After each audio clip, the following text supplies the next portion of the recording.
Hola, ¿qué tal? Welcome back to my channel. I'm Big James, your Move to Spain mom, and we are at episode 25, 25 episodes together. So if you've made it this far, thanks for being here. Today is another Spain highlight, location highlight, and this one's easy because I'm sitting here currently in it and I live in it, and it's Madrid, España.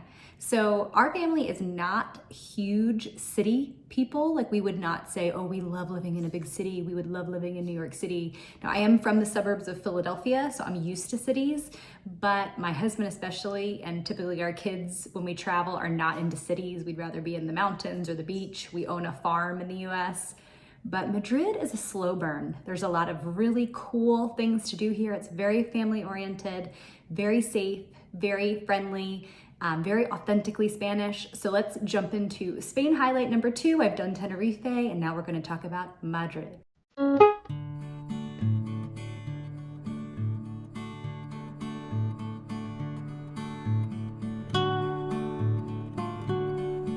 Okay, so you've decided to come to Madrid on a trip, and I actually think, having visited a lot of Spain's cities and islands, that if you are traveling Spain and you had a limited amount of time and you needed to see one place to feel authentically Spanish and what Spanish culture would be, I would 100% choose Madrid. It is, compared to Barcelona or even the suburbs of Valencia that we've been to, Malaga, which I've been to, I still think Madrid just kind of is the essence of Spanish culture, and I think it's a really good starting point. Another pro is that Madrid is one of the most accessible cities from the US. In fact, that is on our con list as we plan out a move to the Malaga suburbs this upcoming summer, because you can get to Madrid so easily and you can get back from Madrid so easily. And the Madrid T4 airport is awesome. So highly recommend choosing Madrid. So you've decided to make a trip here or move here, and you don't know what to do or what there is to do in Madrid. So let's start talking about some of the kid-friendly activities that you can do in Madrid. So I have a whole list here, and it's also on my blog over at Go and Do Good, where I always share kind of family travel tips and tricks. And this is about Madrid's activities and what our kids enjoy doing and what I would recommend for you all to do. Most of them actually have no cost at all. So let's jump into those. So some of the free activities that you can do as a family in Madrid, Spain. Number 1, I always tell people that you have to go to Plaza Mayor. Plaza Mayor is the central hub kind of the culture of Madrid. You have Christmas pop-ups that happen, like a little Madrid Christmas market in winter. In the summer, it's just live action with jugglers and little Spider-Man characters trying to sell your kids tchotchkes. It's just Spanish life. You'll see people sitting outside and eating, which I don't recommend doing, actually, because all the food near Plaza Mayor is very touristy and is not necessarily authentically Spanish. So that's a whole nother conversation. But as far as visiting and seeing Plaza Mayor, you have to see this beautiful interior of bricks. And the first night that we visited Plaza Mayor, I looked at my husband and said, okay, I think we need to move here. And so Plaza Mayor just does something to you. The next one to see is the Royal Palace. The Royal Palace is so cool. I've never tried, I don't even think you can go inside, but I've never done like a tour. You can go into the side area where you can access some of the interior of Royal Plaza. I don't personally find it necessary to buy a ticket for things. We're not like standing in line for double-decker bus tour kind of people. Just going to the Royal Palace, especially at sunset, is one of my favorite things to recommend to people. And these are things you can do walking distance from one another if you're on a 1-day or 2-day stint in Madrid. So the second is the Royal Plaza. The third is, I love the building of Plaza Cibeles. And so I don't even know its significance. It's some kind of government building, but the gorgeous building just takes your breath away. I'm not like a museum kind of person, but just seeing this building is absolutely magic. So I recommend 3, seeing Plaza Cibeles. If you come in October, they have something called like Humanis, or humanitarian kind of day, where it's actually the voyage of the sheep and the farmers making their way from northern Spain to southern Spain for the winter, which is so cool. And so it's called Transhumanist Day in Espanol. And so I would highly recommend, if you're here in October, to look at that. It goes through Plaza Cibeles. Another area that is kind of touristy but worth seeing is sort of the equivalent of like a Times Square in New York vibe to Madrid, and that's Plaza del Sol. del Sol, or Sol in general.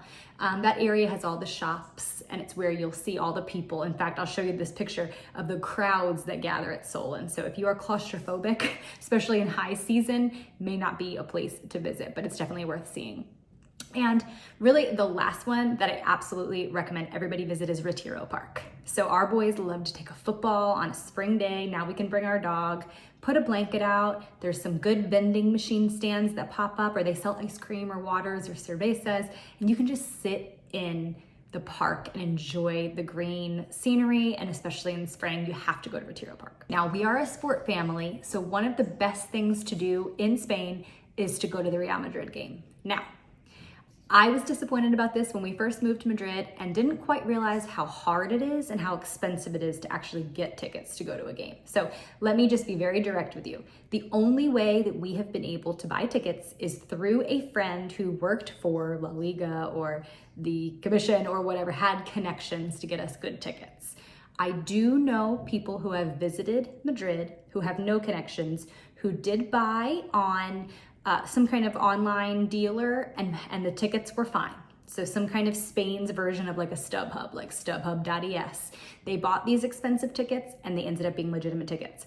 Now, I also know people who have done that and the tickets were not legitimate. So you have to be very careful. I recommend if you don't have contacts that work at Real Madrid and you want to go to a game, then you should go the day of to the game and try to buy the tickets directly from the ticket box.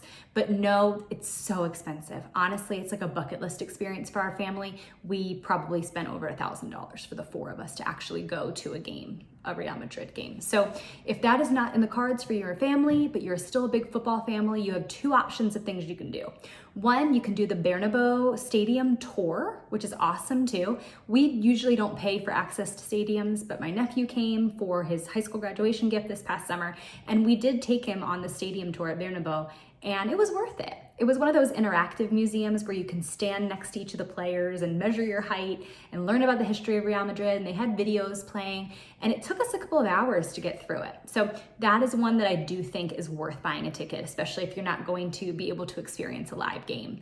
And another thing you can do, I'm actually adding 3 things. So if you can't go to a game, you can go to the stadium tour. Just go on a game day down to Bernabeu Stadium. It's one of the exits on the metro, and you would be able to just see the environment of the stadium during a game day. You could sit at a local bar and just enjoy. There's even a bar called La Liga 49s, I think, that's a Real Madrid themed bar that you could sit at and just experience the culture. You can buy one of the scarves that people buy on game day. You can just feel the energy. So that would be tip number 2 of what to do if you can't get a ticket. The third is considering either going to an away game where Real Madrid is playing in a different area of Spain that may be more achievable to get tickets for, or Atletico. They're the competitor to Real Madrid. Their stadium is also in Madrid on the outskirts, but it is a little more accessible to buy tickets. So that would be another option for you. Now, if you're not a football person, but you love sports, basketball is also really big in Madrid. So we are going this weekend actually to our first Real Madrid actual basketball game, and really, really excited about that. But we have also been to more of a minor league, kind of lack of a better expression, Estudiantes game, which is their other tier of basketball games here. And so if you're here in the season of which they play basketball, then looking up that would be a really, really good choice for you too. Okay, if you are a family who is more into arts and less into sports, I recommend just walking around the beautiful area of La Latina. It's one of the most gorgeous areas, I think, of Madrid, where it's just colored, pastel colored homes, nice parks, great tapas and restaurants, and a beautiful place to observe. So that would be one thing to do. Another thing is to go on a food tour. So again, we're not big tour people, but one of the most successful tour partnerships that we've had that I really liked was the Devour tour. And these tours are both kid-friendly, and then they're also adult centered. And so we have gone on both. We've taken our kids to one where we went to the Mercado de San Miguel, which had like the different shops in the market that the boys got to experience. And then my husband and I went to like a tapas and wine tour where we did a lot of wine pairing and had just really good conversation with other people that were visiting that were English speaking in Madrid. And so Devour tours is a really, really cool option. So I recommend that for sure. Another thing that you can do if you are here is look at the different towns that you can access from Madrid, that requires a whole other Spain spotlight because there are so many incredible towns outside of Madrid that you can access through the Renfe system, like Toledo, Segovia, Alcalá de Henares, Aranjuez, Avia. There's so many different beautiful towns. I personally in fall love Rascafria, which is like a mountain town. There's the mountain range here in Madrid that's beautiful to see. There's so many different day trips that you can do to and from Madrid. So if you have a little extra time and you've already done everything you want to do in Madrid, it's a really, really good option to get you out the outskirts of Madrid and really see what culture is like. Our oldest son's favorite town is Buitrago de Lozoya. We also, I'm trying to think of Cuenca. There's so many different towns, and I have access to that over at Go and Do Good if you're not sure what town would be the best one to visit. Another thing that we loved was flamenco shows. And so we've done a flamenco show both here in Madrid and we've done one in Sevilla. And our favorite has been in Madrid, and it's at Flamenco de Leones, and it's a tapas and flamenco show.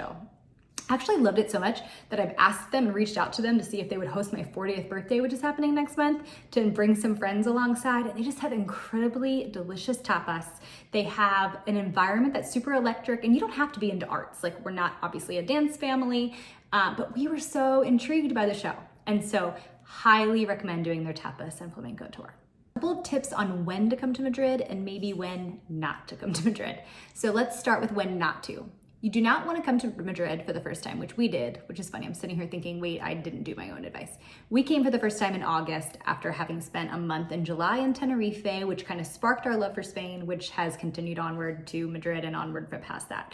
Now, we came because we had a limited amount of time. We needed to see a school, so it's possible if you have to come in August, but in August, everything shuts down. So a lot of the restaurants are closed. Most of the families in Madrid go to the beach in Valencia or Malaga or a different area, and it just doesn't feel quite the same. And so that would be 1 month I would avoid if possible.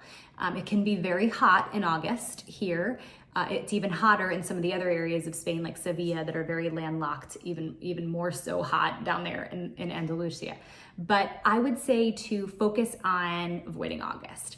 Now, some of the fun times to come could be January. Now, the reason that it's fun is because of the Three Kings Day parade. So that's a really big deal here in Spain, and it's some of the ways that you could see some really cool culture things happening. But in Madrid, the weather is very poor. And so it's very cold, very rainy. I almost, being from Philadelphia, compare the weather in Madrid to be very, very similar to that it has the extremes of winter, and the spring feels like spring. The summer is super hot, hotter than the Northeast in the US. And the fall is similar with trees changing and things. You definitely get all 4 seasons. And so I think the ideal times to come probably would try to be spring and fall. But if you find yourself coming in the winter or in the summer, there are pros and cons to that because there are different events that are happening. The only tips I would say that you should avoid when in Madrid are, one, I've already said, but try to avoid eating in Plaza Mayor. There are so many other good restaurants, which I have a full guide over on Go and Do Good on the best family-friendly restaurants in Madrid.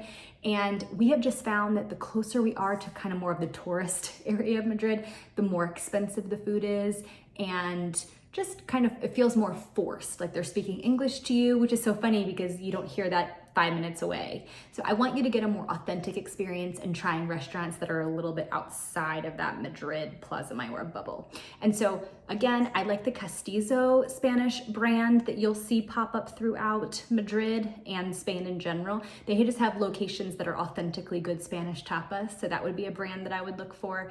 Italian food, we love Flavia. It's like our special occasion place. We love the food there. If you're on a budget and you're wanting somewhere to stop that's very famous or would be a cool experience in Madrid, they also have tacos al pastor, which is very affordable tacos. They're like €1 and 50 cents per taco. I mean, they're very, very affordable. And then 9 Lives is an American pie company that is in Madrid as well, which is so cool to get a piece of home. So if you are here for a longer period of time and you're like, I wish I could have a piece of peach pie in the summer with ice cream, you will be able to get that at 9 Lives in Madrid. So there are some really cool options for food in Spain. One of my favorite things and things I recommend to do the most is to just sit outside. You have to have that sobremesa, like that slow eating experience where you're not rushed, preferably on a Sunday from the hours of maybe 2 to 3, you have a reservation. And that might be different than what you're used to doing or eating at, but you would just sit there and you enjoy the meal. And hopefully with family and friends, you're sitting at this environment, you're having Spanish tapas. And we just did this with my parents who are visiting from the US this past Sunday. And slowly they start bringing you out dishes. So you start with a Tinto de Verano in the summer or a Copa de Tinto in the winter. And you have the wine, you're drinking it. Then they bring the first course, right? So you're having some gambas aioli, which is our favorite, the spicy kind of delicious flaming, broiling kind of shrimp in a pot, which is an incredible dish to have. Then they might bring you your albondigas, your meatballs, and then they're bringing you your pimentos de padrón, your spicy peppers. So it's just such an experience to sit there and slowly eat. Then you might sit for a tea or a coffee and have a postre, a dessert. So I highly recommend just sitting in Spain. You don't always have to be booking the next tour or being busy. Sometimes it's just best in Madrid to sit outside and enjoy the meal around you. Okay, ending on my Madrid spotlight. 2 things I want to talk about if you're thinking about either a visit or a move here. Is it expensive, and is Madrid safe? So, is Madrid expensive? That question is relative. So if you're coming from New York City or the west coast of the US, you will not find Madrid expensive.